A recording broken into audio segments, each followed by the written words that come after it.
Hey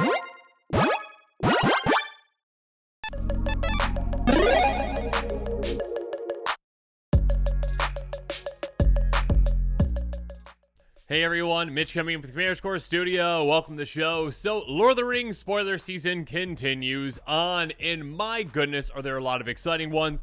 Early this morning, we've got a brand new one that I think a lot of players out there are going to be really excited about. Actually, I did not realize how popular this tribe is, so let's jump into it.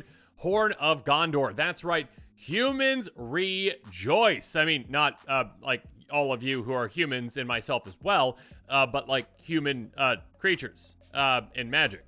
You know what I mean? Human tribal. Let's go with that. Anyways, Horn of Gondor is a legendary artifact for 3 that says, when it enters the battlefield, you get a 1/1 white human soldier creature token.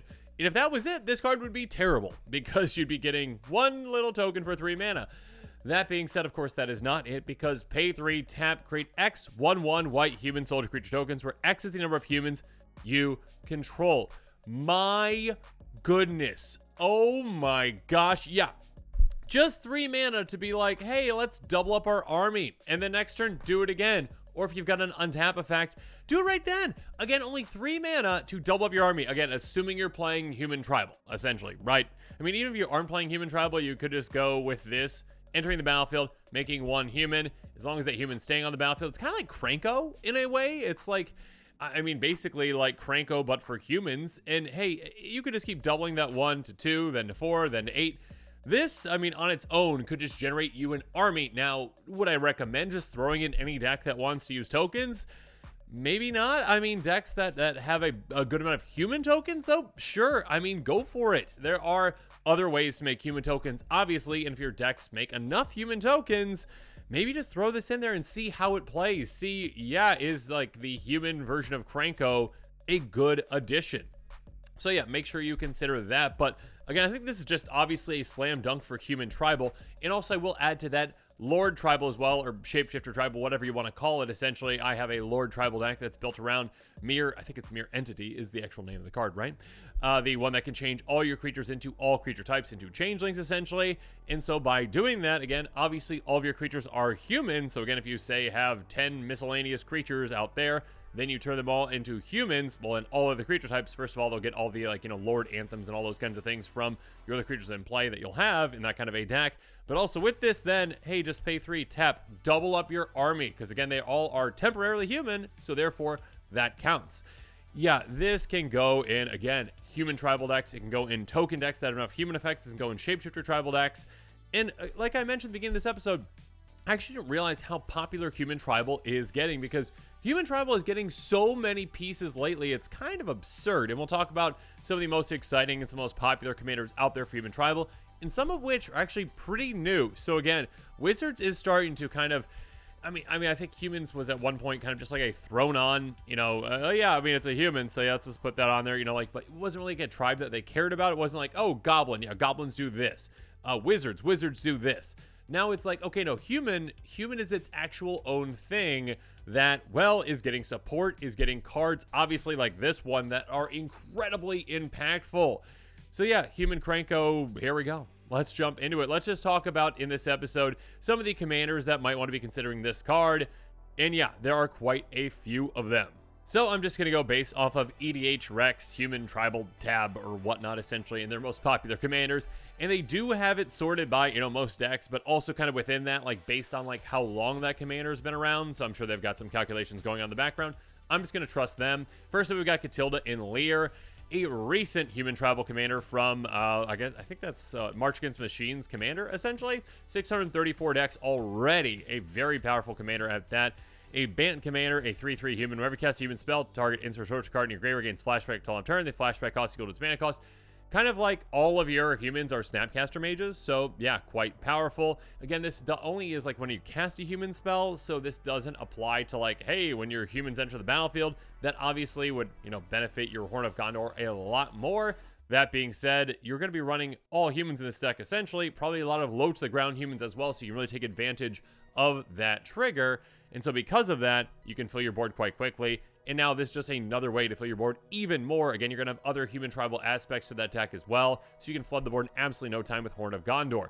And if you've got any untapped shenanigans, maybe spells that maybe untap your creatures, or maybe untap your permanents, like your Dramatic Reversal, because you probably have some humans in there that have some tap effects as well.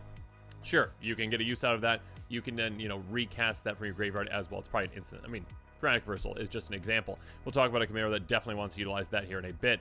Next up, at second place, apparently, according to EDH Rec, again, with 4,362 decks to its name. So, again, quite a few more decks. But, again, it's been around for longer. Kyler's Guardian Emissary, a 2/2 human cleric for 3 green white. Whenever the human enters the battlefield under control, you get a counter on Kyler, and other humans you control get ++1 for each counter on Kyler. This is absurd in this deck. I mean, I think Kyler fans out there, and there are quite a few out there, are just pushing the smash button on this Horn of Gondor, right? Just automatically throwing it into the deck because, oh my goodness, again, every single time a human enters the battlefield, not cast like that previous one we just talked about, enters the battlefield, it doesn't say non-token either, you get a counter on this. So again, assume you have, let's even just say 5 humans in play, okay? Kyler's already got some counters on it, okay? Maybe 4, I guess, of those, right? Other humans are going to get ++1 for each of those counters, so cool. Kyler's already pumping +4/+4. That's already a lot. Now you utilize, again, I guess I should say you play the Horn of Gondor, then you tap it, you get 1 more human in play, right? That puts you at 6 because that ETB. Then you tap it and utilize it. That doubles it to now 12 humans, right? You get 6 more humans in play. So on top of, whatever that, you start at 5, now you just got 7 more humans in total with that, right? That's 7 more counters on Kyler. Plus, all your creatures are getting... oh, goodness. My math is showing right now. Because I think I said 4 + 1 + 6. So that's 11, right? So +11 to all your creatures. So you're just basically just making giant humans, essentially, every single time you activate this. It's an army of just massive humans. So you make this commander absolutely huge, which can become a 2-shot or a 1-shot KO in absolutely no time. And then, of course, the more you activate it, the better it gets. So... a slam dunk for a Kyler deck. Again, I usually don't say like auto include because there's always fringe scenarios depending on how you build the deck. If you are building human tribal and it's within your budget, yeah, it's a slam dunk for a Kyler deck. Moving on, we've got a partner combination of Trin, Champion of Freedom, and we'll get to Silvar here in a little bit, but at 2,431 decks to its name. Obviously, they partner together. At the beginning of your end step, if you attack this turn, you get a 1/1 white human soldier creature token. That's nice. So, yeah, make sure you're attacking. Silvar, Devour the Free. Menace, sacrifice a human, you get a counter on it. It gains indestructible on turn. So this one actually kind of works in a way where you just kind of keep this supply of humans for Silvar to protect it, and then, make it larger as well. Obviously, you're going to have other humans in the deck. You're going to have other ways to make more human tokens so you can keep your supply pretty heavy. But yeah, you're pretty much not going to run out of humans when you've got the Horn of Gondor in play. So yeah, make sure you're considering that as well. Next up, I kind of referenced this one earlier a little bit. With 1,867 decks to its name, Catilda Darnheart Prime, a 1/1 with protection from werewolves. I mean, very rarely relevant, but it could be. Human creature you control have tap, add 1 mana of any color of this creature's colors, and then by paying mana, you can give a counter on each of your creatures. So basically, hey, this commander incentivizes you to, well, play a bunch of humans and then also tap your humans. So you're bound to have untap effects in the deck. And if you've got anything that can also maybe untap an artifact, or if you're getting sneaky and maybe you've got a way that can turn the artifact into a creature, you might not be utilizing it that way, but regardless, you can then untap the Horn of Gondor as well. So make sure you're considering that, if you've got untapped target permanent or whatnot, you can utilize that in a very sneaky way to make even more humans. And again, every single one of the humans that you're making, even if you're not doing that untap effect, hey, pay 3 tap. Let's say you already had 6 humans in play, make 6 more. You just made 6 mana dorks. So have fun with that. Yeah, absolutely disgusting. Next up, Sigarda Font of Blessings, a 4/4 Angel of Flying that says other permanents you control have hexproof. This one, I will say, I guess I should have mentioned the number of decks. Only 72 currently, but this one came out in March of the Machine Aftermath, so this is a brand new commander. It's still finished, like 5th or 6th at this point on EDH Rec's list. Also, you may look at top card of your library anytime. You cast angel spells and human spells to top of your library. Yeah, this can be a very popular or very, potent angel tribal commander, a human tribal, or a combination of both. Obviously, in this instance, yeah, human tribal, being able to cast permanents off the top of your library is quite nice. And yeah, being able to, I guess it says human spells. Technically, there's like weird changeling spells that would work off of the top of your library too. Regardless, Other opponents you control have Hex protecting your other things, including the Horn is huge. Your opponents have to deal with Sigarda basically first before dealing with the Horn, unless they've got, a board wipe, essentially, that can deal with that. But yeah, being able to protect your things is great. Being able to double your army is great. Again, human tribal for this one can be very, very potent. Then we've got Jarina Kudrow. This can be the last commander I'm going to bring up. 1,269, not quite 12,000. A 3/3 human soldier enters the battlefield to get a 1/1 white human soldier creature token. For each time you cast a commander from the command zone of this game, other humans you control get +2/+0. So a massive pump effect. Again, those 1/1s that you're making are now 3/1s. Again, hitting for a lot more, 3 times as much. And of course, you're in colors that can give you, access to like double strike, of course, some evasion as well. You can make them a lot deadlier too. And anthems as well. On top of that, again, this commander, the more it gets taken out, the more times, obviously it goes back to the command zone, the more, soldiers, the more human soldiers that you're going to be getting, so they can fill the board quite quickly. And of course, you've got plenty of other ways to make humans as well. So yeah, flood the board quickly, double it up with your Horn of Gondor, and have them swing for a ton. But now, let's move on to some synergies. Again, like I mentioned, Wizards is giving more and more attention to human tribal throughout the years, and my goodness, are they getting a lot of great pieces lately. I mean, March Machine Aftermath, I think this is from Aftermath. Coppercoat Vanguard, brand new card, 2/2 human soldier. Each of their human you control gets +1/+0 and has ward 1.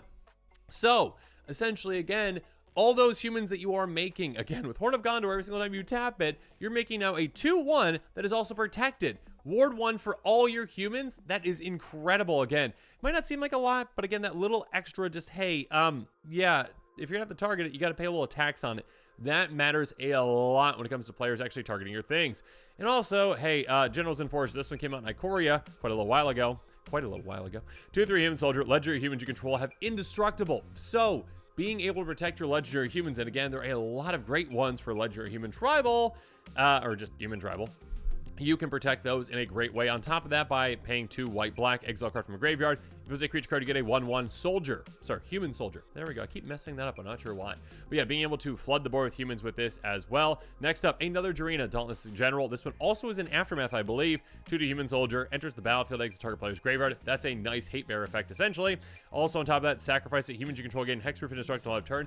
A fantastic way for human tribal to protect their entire board. Yeah, this can be absolutely great. Then, of course, General Kudrow of Draenith. Other humans you control get +1/+1. Again, a great anthem effect. Whenever it or the human enters the battlefield under control, exile target card from its graveyard. Again, great graveyard hate for, again, against like Reanimator decks, self-mill decks, for decks that really care about their graveyards, like flashback decks as well. And then also by paying 2 and sacrificing 2 human story card, creature with power 4 or greater, you are going to have a, not infinite supply of humans, but a massive supply of humans again with a human tribal deck. And this new Krenko type effect on Horn of Gondor, yeah, you can just keep paying 2 again and again and again, take out a lot of different creatures. And of course, again, this doesn't require a tap ability to do that, so you can just keep repeatedly doing that if you've got the mana for it. Speaking of mana, Heron Blade Elite. This one's quite fun. Hey, 1/1 Vigilant Human Warrior that says whenever a human enters the battlefield under control, you get a counter on this. Then it taps at X mana of any one color, X is its power. Keep in mind, this does not specify non-token creature. It doesn't also specify, like, if that creature was cast. It only says, hey, if a human enters, I get a counter. So every single time you activate Horn of Gondor, this gets an absurd amount of counters, can tap for an absurd amount of mana. Yeah, this can get out of control in absolutely no time. A slam dunk, again, in combination with Horn of Gondor in a human tribal deck. Oh my goodness. Just again, like, hey, go from 5 creatures to 10 creatures, put, 10 humans into play, and just get 10 more counters on this. It taps for 10 more mana. You can have some absurd turns with this. And again, like I mentioned earlier, with these kinds of decks, some of them, again, like Catilda, you might have a lot of untap effects. And hey, untapping this, you can just, I'm not going to say go infinite. There's probably definitely ways to go infinite with that, though. But yeah, you can definitely do some crazy things any single turn with this. And then also Tauren's Fist of the Angels. Another great human tribal commander as it is, but also a great synergistic piece of human tribal. 2/2 human cleric with training. Whenever you cast a creature spell, you get a 1/1 green and white human soldier creature with training. Again, every single time you cast a creature, that's probably in humans, in human tribal, you're getting an additional human. So that just adds to your amount, makes Horn of Gondor even better. Again, this card is just pretty crazy. Again, I didn't think we'd see like another Krenko type card, but here you go, human Krenko. And then finally, yeah, even an older card. Again, all the other ones I really mentioned were the past couple years for human tribal and how far it's come.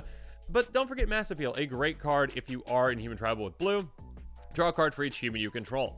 There you go. Just draw a ton of cards. I probably should have mentioned, like, if you're going for 5 color, that, you know, the new Joda is pretty good with it. You know, you got the legendaries, and there are a lot of legendary humans that are fantastic. A lot of human tribal kind of synergies with that. So there you go. If you get access to all the things, yeah, Mass Appeal is also a great card. Overall, though, yeah, I think Horn of Gondor is a really exciting card. Again, I was surprised. I did not realize that human tribal, I think, is like the 4th or 5th most popular tribe out there, which is pretty crazy because, again, a couple of years ago, it wasn't even on the radar at all. And now, again, over the years, humans have just been getting more and more and more support. I think basically since like Ikoria, they've started to get more support, essentially. And now it's coming to just like a fever pitch where it's, yeah, humans are a thing. Human tribal is a thing. And now they just have a slam dunk card that is incredible. That, again, is just kind of game winning on its own. Also works incredibly with a lot of the synergies, especially ones that commanders have. And of course, yeah, if you also have a tribal deck, or sorry, a shapeshifter tribal deck, or a lord tribal deck, whatever you're calling it, works in that as well. And again, if you just have a deck that wants to go wide and has a ton of ways to make tokens, check your tokens. Check which ones are making humans. If you've got like 10 cards in the deck that make human tribal tokens, you might want to consider trying this card out and utilizing it, because again, just literally on its own, if it's just left to its own means, you can make 1 creature on ETB, doubles to 2, doubles to 4, doubles to 8. But if you've got other ways to like speed this up, maybe you've got, I can't remember the card that actually makes like 5 humans right away, but hey, if you got a card that makes 5 humans to start things off, then you get into play, you make that 1/1, you double it to 12, you double it to 24. Absurd for the amount of meat you put into that. Not a lot at all. So yeah, this card I think is going to have a massive impact in a lot of ways, again, with different strategies, especially human tribal. If you are a human tribal fan out there, Lord's Tribal, Token Tribal out there, make sure you're checking it out. And yeah, make sure you're staying to this channel for more exciting quick takes and spoilers coming up. And as always, thanks again and have a good one. This show and episodes like this one are possible thanks to viewers like you. If you're looking for an easy way to help support this show, make sure that you like, share, and subscribe. Also, hit that bell notification icon so you don't miss any new episodes. You can also go check out our playmats and other merchandise at thecommandersquarters.com. We also have a ton of brand new t-shirt designs in stock, so make sure you check out those as well. Another easy way to support this show is with our TCG Player affiliate links. So whether you're buying a deck or individual cards, you can use this general link right here or one in the description. And the final way that you can support this show is by supporting us directly by becoming a patron. There are many benefits to being a patron, and I truly couldn't do this without all of their support.